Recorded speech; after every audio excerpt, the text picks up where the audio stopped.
గణతంత్ర దినోత్సవం నాడు రాజ్యాంగబద్ధంగా రాష్ట్రాన్ని దేశాన్ని నడపాల్సిన రాజ్యాంగబద్ధమైన సంస్థల్లో ఉండే పెద్దలు ఈ గవర్నర్ వ్యవస్థలో కానీ ముఖ్యమంత్రి వ్యవస్థలో కానీ ఉండే పెద్దలు ముఖ్యంగా ఈ రాష్ట్రంలో ఉండే ప్రభుత్వం వారికి మా పార్టీ తరపున ఒకటే విజ్ఞప్తి ప్రజాపాలన అంటున్నారు ప్రజాపాలన అనే మాట పదే పదే వాడుతున్నారు ఈరోజు ఉదయం గవర్నర్ గారి ప్రసంగంలో కూడా అదే వల్లవేసే ప్రయత్నం చేసినారు ప్రజాపాలన అంటే ప్రజాప్రతినిధులను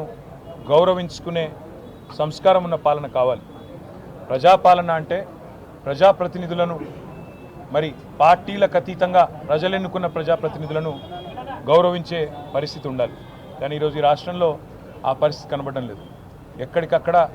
మరి కాంగ్రెస్ పార్టీ నాయకులు వారి వ్యవహారం ఇవన్నీ కూడా ప్రజలు చూస్తూ ఉన్నారు ప్రజా ప్రతినిధులనే గౌరవం కూడా లేకుండా మరి ఇవాళ విపక్ష ఎమ్మెల్యేలు కానీ విపక్ష ప్రజాప్రతినిధుల పట్ల కానీ ఏ రకంగా ప్రోటోకాల్ ఉల్లంఘనలు జరుగుతున్నాయో ఏ రకమైన అవమానాలు చేసే ప్రయత్నం ఈ ప్రభుత్వం చేస్తున్నదో స్పష్టంగా కనబడతా ఉన్నది ముఖ్యంగా ఈ నెల 30 తారీఖులు నాడే గౌరవనీయులైన సర్పంచులు రాష్ట్ర వ్యాప్తంగా ఉన్న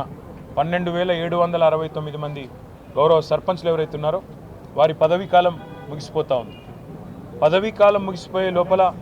ఆయా గ్రామాల్లో ఉండే కార్యక్రమాలను అంటే ఎక్కడెక్కడైతే పనులు పూర్తయినాయో గ్రామ పంచాయతీ భవనాలు కావచ్చు ఇతర కమ్యూనిటీ హాల్స్ కావచ్చు వాటిని ప్రారంభించుకుంటామని చెప్పి సర్పంచులు కోరుతుంటే ఇవాళ దాన్ని కూడా బేఖాతరు చేస్తూ మంత్రులు రావాలి ఇంకా ఎవరో పెద్దవాళ్ళు రావాలి అని చెప్పి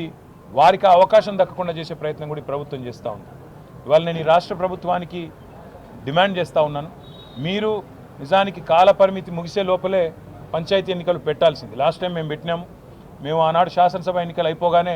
పంచాయతీ ఎన్నికలు పెట్టి కొత్త సర్పంచ్లను కూడా ఎన్నుకున్నాం కానీ మీ ఆలోచన చూస్తూ ఉంటే మరి సర్పంచ్ ఎన్నికలు పంచాయతీ ఎన్నికలు నిర్వహించే ఆలోచన మీకు ఉన్నట్టుగా కనబడడం లేదు అందుకే ఈ రాష్ట్ర ప్రభుత్వాన్ని నేను డిమాండ్ చేస్తూ ఉన్నా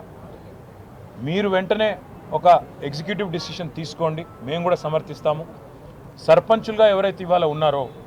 వారి పదవీ కాలాన్ని పొడిగించండి పెంచండి ఇంకో మరో 6 నెలలు పెంచుతారా సంవత్సరం పెంచుతారా మీరు ఎన్నికలు ఎప్పుడు నిర్వహిస్తారో అనేది మీ ఇష్టం కాబట్టి మీరు మరొక 6 నెలల సంవత్సరమా సర్పంచుల పదవీ కాలాన్ని పెంచాలి వారికి అవకాశం ఇవ్వాలని నేను కోరుతా ఉన్నాను ఎందుకంటే మీకు తెలుసు ఇదే టర్మ్లో కరోనా వచ్చింది పాపం కరోనా వచ్చినప్పుడు కూడా సర్పంచులు పూర్తికాలం వారికి దాదాపు 2 ఏళ్ళు వృధా అయింది అందుకే సర్పంచ్ సోదరుల తరపున సోదరిమణుల తరపున మా పార్టీ తరపున నేను ఈ రాష్ట్ర ప్రభుత్వాన్ని డిమాండ్ చేస్తూ ఉన్నాను పర్సన్ ఇన్ఛార్జ్ల పేరిట ఇంకెవరినో నియమించి మరి ప్రజాప్రతినిధులకు అగౌరవపరిచే విధంగా కాకుండా అవసరమైతే పర్సన్ ఇన్ఛార్జ్గా ప్రస్తుతం ఉన్న సర్పంచ్ గారిని నియమించండి తద్వారా వారు పర్సన్ ఇన్ఛార్జ్గా కొనసాగడానికి కూడా అవకాశం ఉంటుంది నేను చట్టం కూడా నిన్ననే కొత్త పంచాయతీరాజ్ చట్టం కూడా మా ప్రభుత్వం తీసుకొచ్చిన చట్టాన్ని పూర్తిగా నిన్న నేను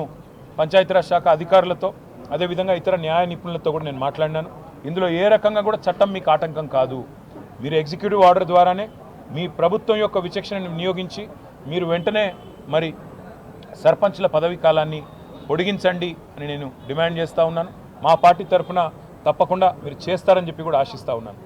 గౌరవ సర్పంచ్లకు కూడా నేను చేసే విజ్ఞప్తి ఒకటే ఈ ప్రభుత్వం ఇవాళ 30 తారీఖు లోపల మరి ప్రజల చేత ఎన్నుకోబడ్డ ప్రజాప్రతినిధులను కాదని ఇవాళ ఉద్దేశపూర్వకంగా వాళ్ళు మరి కొంతమంది వాళ్ళ తొత్తులను పర్సన్ ఇన్ఛార్జీలుగా పెట్టుకొని నడిపించాలనే ఒక ప్రయత్నం ఏదైతే చేస్తున్నదో ఇది వాంఛనీయ పరిణామం కాదు అందుకే మేము